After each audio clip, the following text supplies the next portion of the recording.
Hey, Liberty North, AP Psych. Sorry, I'm a little late this morning. Don't know what's been going on. I was just out of it. So, um, psychology story behind the thumbnail for today. Before we get into Freud, and as we continue to talk about psychoanalysis and the unconscious mind, yesterday, unbeknownst to me, completely unconsciously, I started whistling the theme to the Masters golf tournament. And was whistling it all day. My son and I actually went out and played golf. And then on the way home, car ride on the way home, he's like, "You've been whistling the theme to the Masters all day. Do you know that?" And I had no idea that I was whistling the theme song. So we started to discuss and figure out, why am I doing that? And then we figured out this is the time of year. It's less than 2 weeks away that the Masters would be on. I think it's April 12th.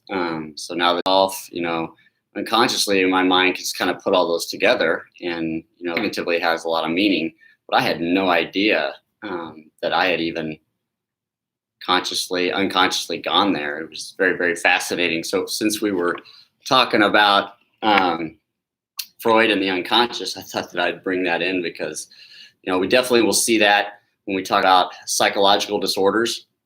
I have one former student who was diagnosed with PTSD, and she comes in and shares her story every year. She's attending William Jewell, so hopefully she'll come back this year and speak as well. But she actually represents more of what we see. We always associate PTSD with the military, and rightfully so. People who protect us go through very traumatic and horrible things, and but also the number one diagnosed PTSD actually in the world is medical PTSD. So because of some medical situation or condition, it creates a traumatic event, usually associated with death, thinking of death or dying. But she fits that mold. But every year around the same time that she had her event, she starts getting very anxious up to a little over a month beforehand. And unconsciously, her mind just remembers what happened and the time of year, and it associates it. It's classical conditioning unconsciously. So whistling it all day long. I actually had whistled it a couple times this morning. So unconscious mind. Okay. All right. So get out your chapter 15 lab, and we are going to take a walk in the woods, an unconscious walk in the woods. So you're going to need a number 1 to 10. Do not need to skip any spaces. And I think this one is labeled Walk in the Woods on your chapter 15 lab. Okay, and I'm just going to read the directions straight from this test. Says have a pen and paper handy before you read any further. As soon as I read a question, answer it right away. Okay, so again, first thing that comes to your mind related to the question that I ask. Have to do them, make sure you answer the questions in order. Okay, read the following questions, imagining the scenes in your mind, and write down the first thing that you visualize related to the question. Do not think excessively or too long about each question. Again, identifying the first thing that comes to your mind. Okay? All right, so you got to picture this. We're going to take a mental journey. All right, walking with.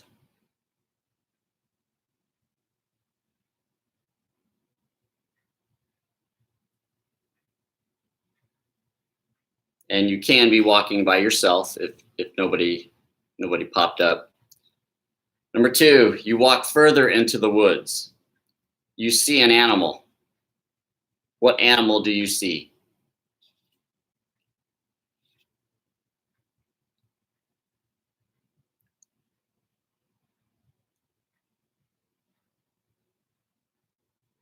Number 3 is what interaction takes place between you and the animal. So once you see the animal, what do you do?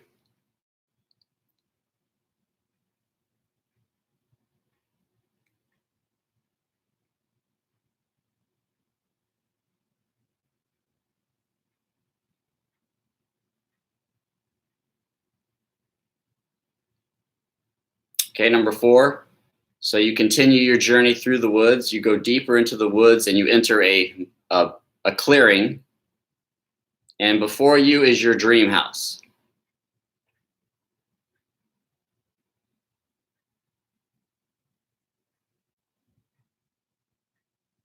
Okay, number 5 is simply, as you're looking at your dream house, is it surrounded by a fence? Yes or no?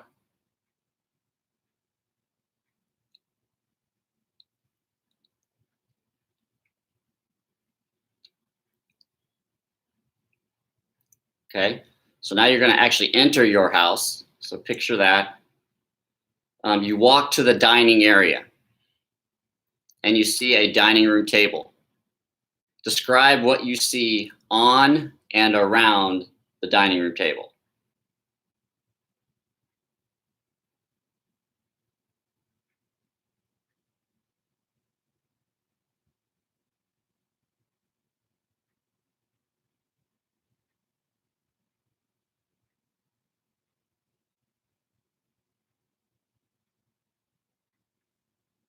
And that was number 6.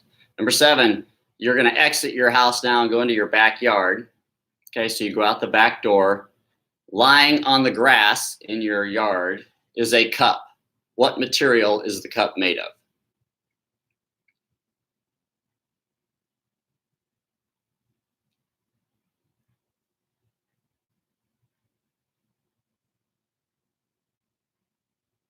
And number 8 then is, what do you do with the cup?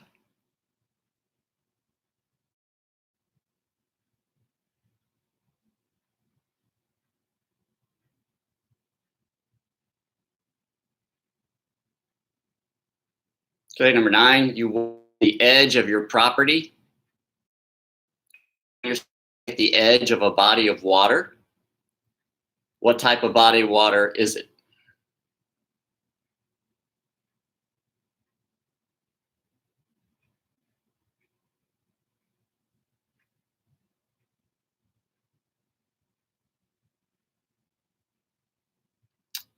All right.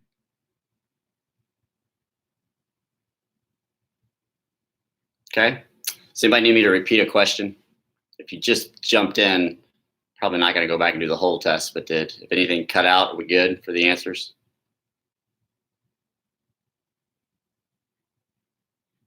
Okay.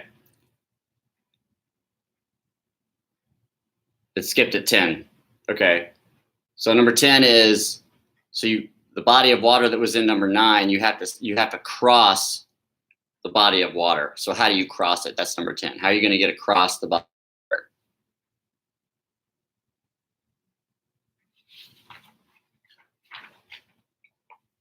Okay. Okay, then it looks like I've got 1 and 4 as well. Okay, so number 1 is, you are walking in the woods at the beginning of this journey. Who are you walking with?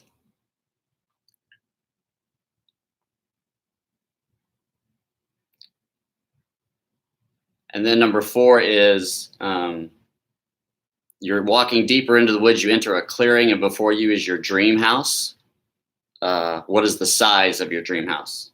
Describe its size.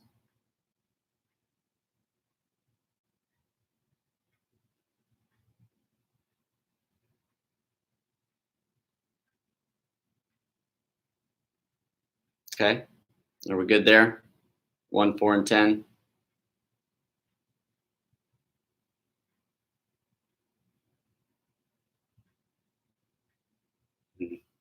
Good, thank you, Alec. All right, so here is the analysis. Okay, and again, I'll go a little bit slower so that you can answer, or you can write down the questions or what they represent if you want, and then you can, again, this is a good one to give to other people. Somehow, it's pretty accurate, but again, it's completely unconscious, so it's a good one to test the reliability, to give it to friends and family, and so on and so forth.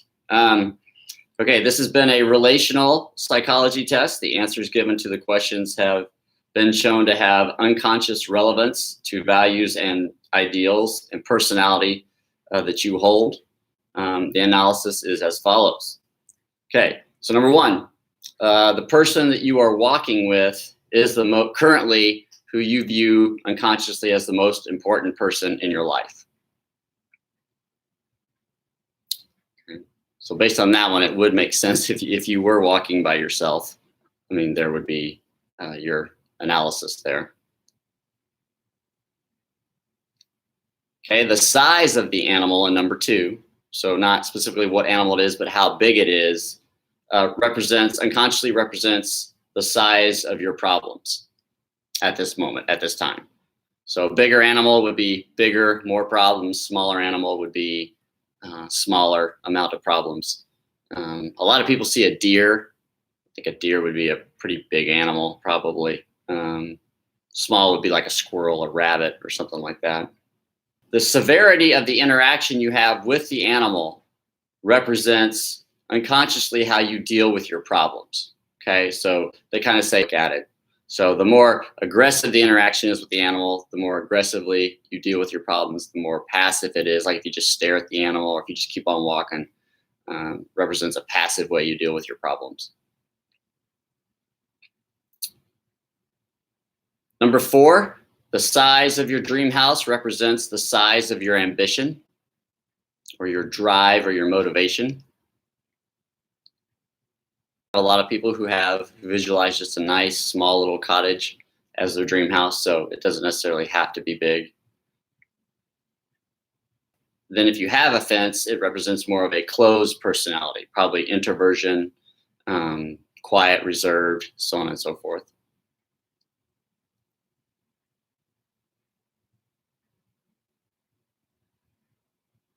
Okay, number 6, don't yell at me for this one. This is what you saw on or around your dining room table.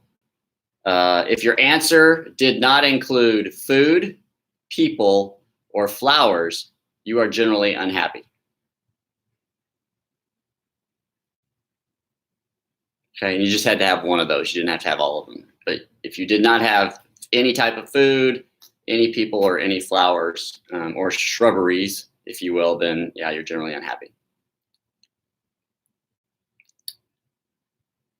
Okay, number 7, the cup. What was it made of?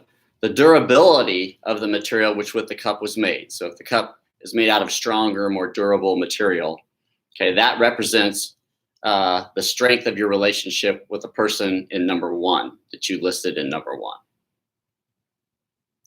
Okay, and it just says, so styrofoam, plastic, paper are all disposable, not very durable. And then glass, ceramic, metal, those are all durable materials that you can make the cup with.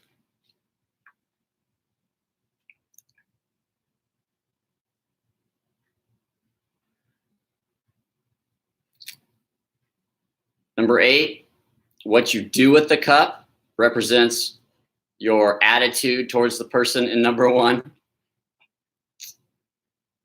See, so what you do with the cup unconsciously represents kind of what you want to do with the person in number 1, your attitude towards them. That one might take some thinking, but again, you just might want to think on that one for a little bit. Okay, number 9, which we did back on Monday. The size of the body of water represents your unconscious view of your future.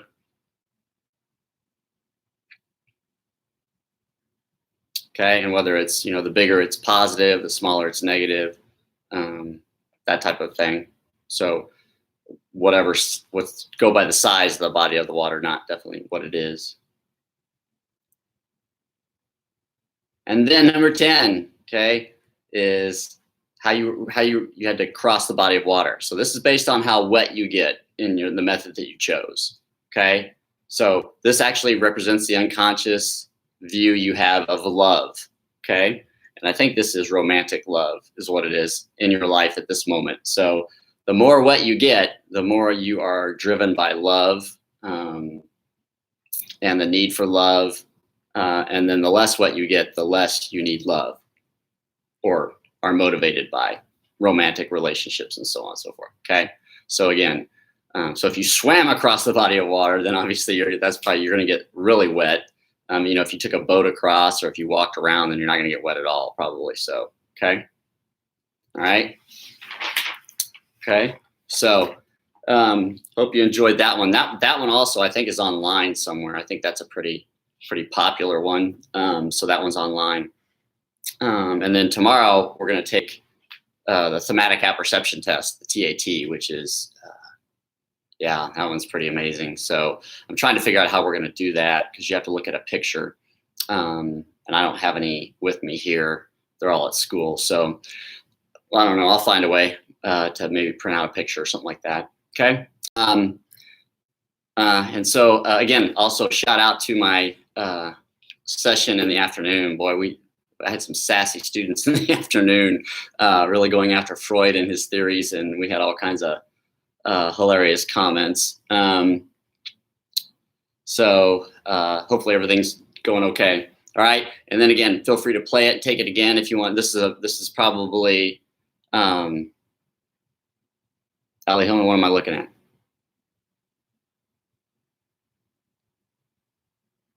Just says, oh no, and look. What am I looking at? Hopefully everything's okay. So yeah, if you want to, have somebody take it.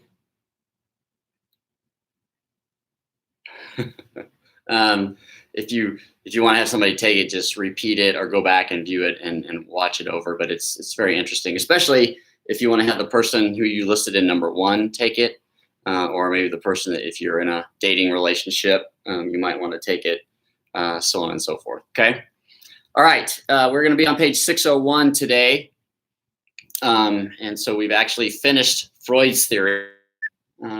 And so hopefully you've got a pretty good grasp of that, and the fact that, basically our unconscious mind, full of our id, ego, and superego at the varying levels of consciousness represent, and that's where I get most of my personality from, whichever one might be stronger, and then also the use of my defense mechanisms, okay? And my personality does develop over time, starting with more id traits at a younger age, and then as I grow older, I should have more of a balance with the id, ego, and superego, okay? Now, what I want to make clear on page 601, which the book does a great job of, is that Freud is not the only theory in psychoanalysis. Now, he is the psychoanalysis, and that's basically ascribed to him.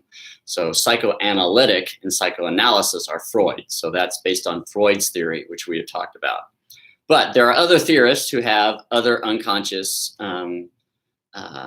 drives and motives that create our personality or control our behavior. So that is called psychodynamic. Okay. So psychoanalytic is Freud. Psychodynamic are anybody else conscious drives and what they are. Again, so Freud, they were mainly sexual in nature. They were aggressive. They were dark. Because again, he basically standardized his results on his therapy work with sick people. But you have a whole bunch of other therapists that actually are directly tied to Freud, who broke from him, who actually still believe that the unconscious mind is the main influence. That was the main point of his theory. Okay, now, each of these 4 that I'm going to talk about actually were a part of Freud. Freud created a secret society, and they met in his office after work. I think it was every Wednesday, in which they talked about psychoanalysis and how it was going to change the world, and how it was the new part of psychology as a science, and he was updating on his research, his writings, and so on and so forth. So all of these therapists, and they're called the Neo-Freudians because they directly were a part of Freud's society and were mentored by him and taught by him. But what eventually happened is all of these, even his daughter, Anna, broke from him because they disagreed with not that the unconscious mind is real and that it influences our behavior, but that it's full of what Freud said it was full of. So what they believed is, and what they differed was, is that there's all kinds of things that could be in our unconscious mind. It doesn't just have to be sex and aggression and anger and so on and so forth. But there are other things in there that motivate us. Okay, some of them completely disagree that that the sex was even in there. So you didn't disagree with Freud. So Freud basically kicked all of these individuals out of his little society. And I think Freud did that until he was the only one left in there. And then they all went on to then be very famous psychodynamic psychologists, and developing theories and therapies and so on and so forth. So first thing I want to talk about today is the difference between psychoanalytic and psychodynamic.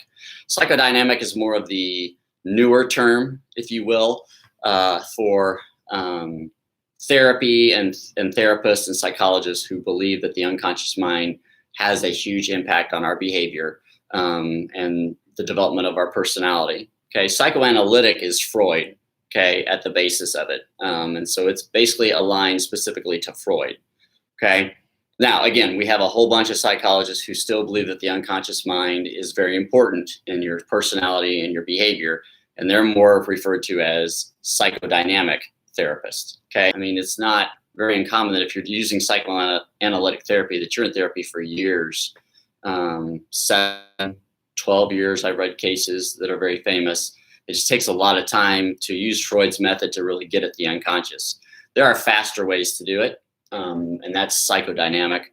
Also, psychodynamic really focuses on the early childhood part of it, which Freud emphasized, but he didn't really make it the cornerstone. Psychodynamic, I think that's probably the cornerstone, is that we have conflicts, unresolved issues from our childhood that affect us moving forward, which is valid, and most people are going to agree with that. Okay, so psychoanalytic is Freud. Psychodynamic is the more newer term for it. Both agree that the unconscious mind impacts our personality and our behavior. Okay, they're just a little bit different on what's in there and the time frame and so on and so forth. Okay, so what I've got is, and she even broke away from him because she did not agree that once you start looking at the unconscious mind and once you start treating people, and she mainly liked to work with children, and she worked with children, and she's like, Dad, basically, that these children are not obsessed with sex. Their unconscious mind is not full of sexual thoughts, drives, or from his family. He basically disowned her. Now she would become a very prominent figure in psychology, and I'll get more to that when we get there. Okay, so each one of the Neo-Freudians believes and agrees that the unconscious mind is the main impact on your behavior and the development of your personality. Okay, what they differ with Freud is what's in the unconscious mind, and specifically the sexual stuff. Okay, so Alfred Adler is number one, and Alfred Adler is a famous psychodynamic psychologist, and if you've ever heard of the inferior complex, that's Adler. Okay, so Adler believe that basically we're all unconsciously we're striving for superiority. And when we mastering things, conquering things, if you will. And if we can't do that, then we can develop a sense of inferiority. All right. And then we start to compensate and cope for areas of our lives that we feel inferior. And this fits Adler perfectly. He was a very sickly child. He was very small, very feeble. And so, his whole life he felt inferior in just about ways. And he said that unconsciously it really impacted the development of his personality and his behavior moving forward. So he did a lot of study on them moving forward, the development of their personality and their behaviors. And what he found is that they were significantly different than children who did not have a disease, an illness, or disability, which obviously makes perfect sense. So he said that's what's in that unconscious mind, is that we're striving for superiority, okay? Or we're striving for master, conquering things. And any areas in our life that we don't, we start to feel inferior. And then that obviously is where we get negative personality traits.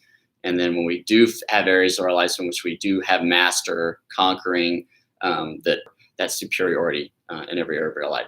Also, if you've heard of little man syndrome, I mean, that's basically Adler's theory. So that's another kind of culturally relevant term that actually would fit Adler. I don't know if he's directly related to developing that term, but I think that term was culturally created to describe his theory. Okay. Karen Horney, which is how you pronounce it, very brilliant. Number one, Freud was very much a male chauvinist. He was definitely gender biased. So for her to actually get into his society, first of all, is a great the penis envy theory alone. And she was spit and vinegar. I mean, she had an attitude. She wasn't going to take anything from anybody. Very strong, dominating type of personality, which again, you had to be at this time period to even get into psychology because it was so male-based and male-biased. So she quickly, her and Freud did not get along at all. And so she quickly split from Freud.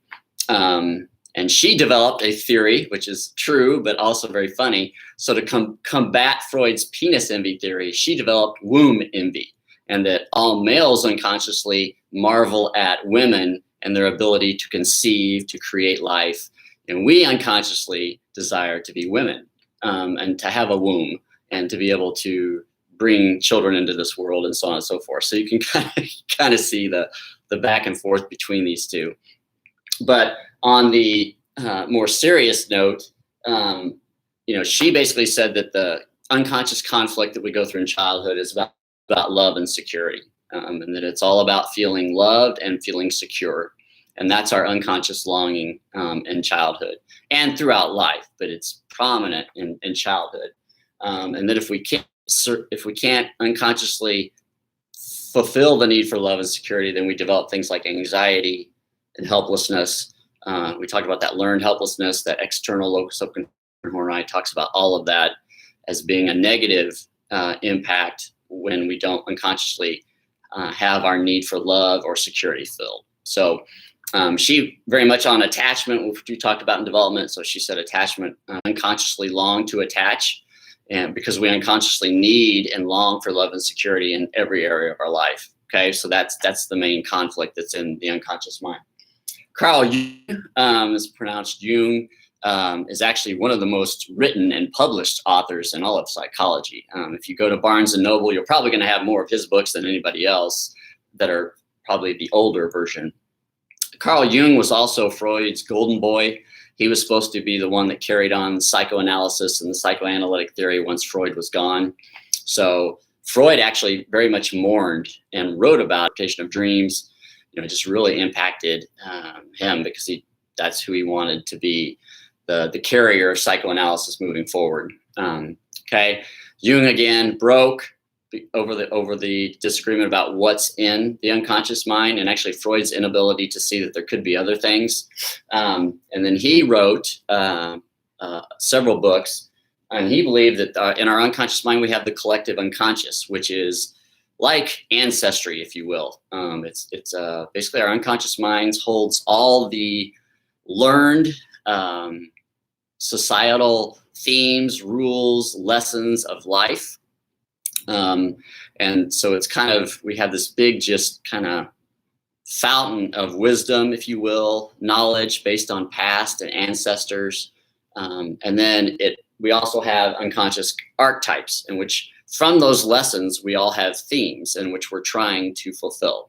Now, it's kind of a difficult theory to wrap your mind around, but again, if you've taken literature, you know about the archetypes, which are universal themes, like a villain, okay? Jung's going to say that we all unconsciously at times long to be a villain, and I'm sure that you have, there's times that you've just chosen to be bad, or you've chosen to be the argumentative or whatever, we all unconsciously strive to be the hero, to be the wise old man, to be the nurturing mother. There are universal themes, and archetypes are big in movies and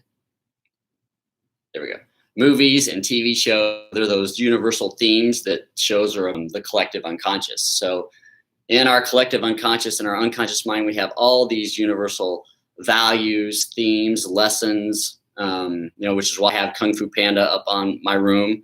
Very much Jungian, archetypian, all those things. Yin and yang is a archetype.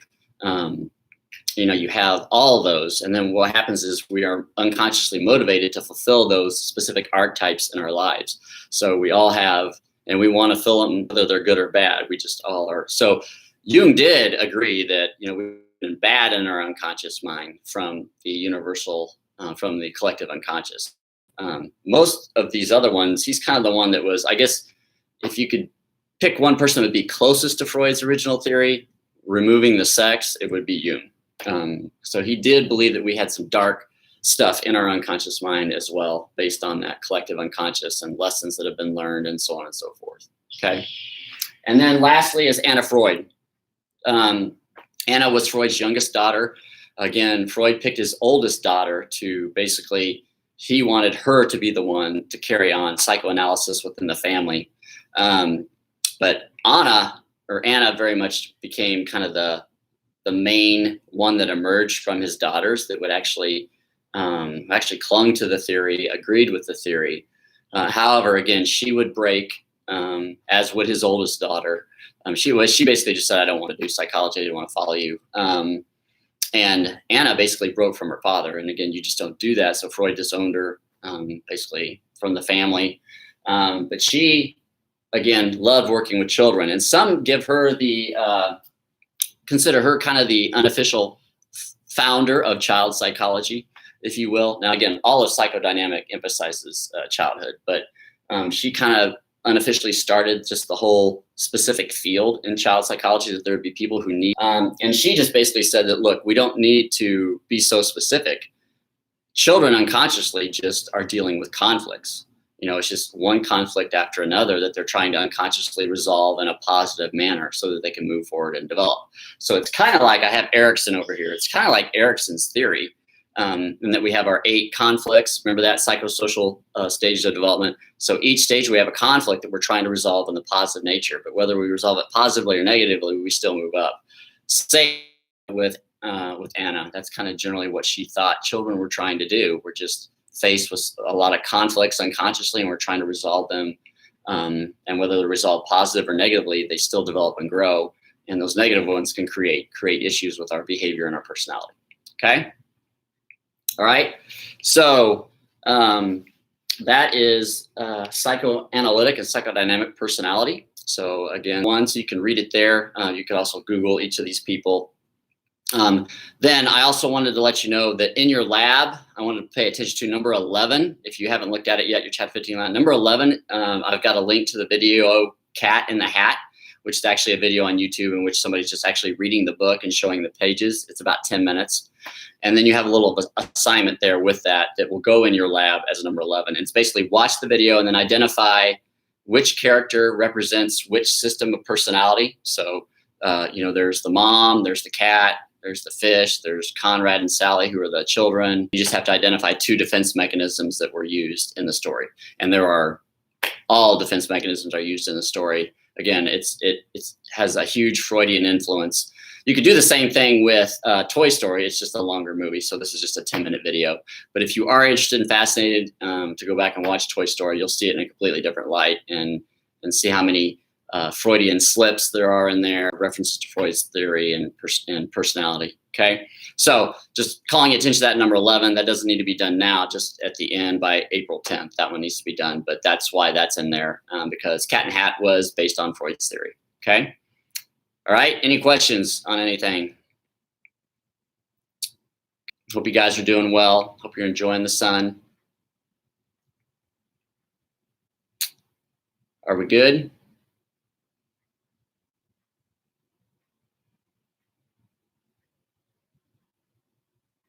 Okay.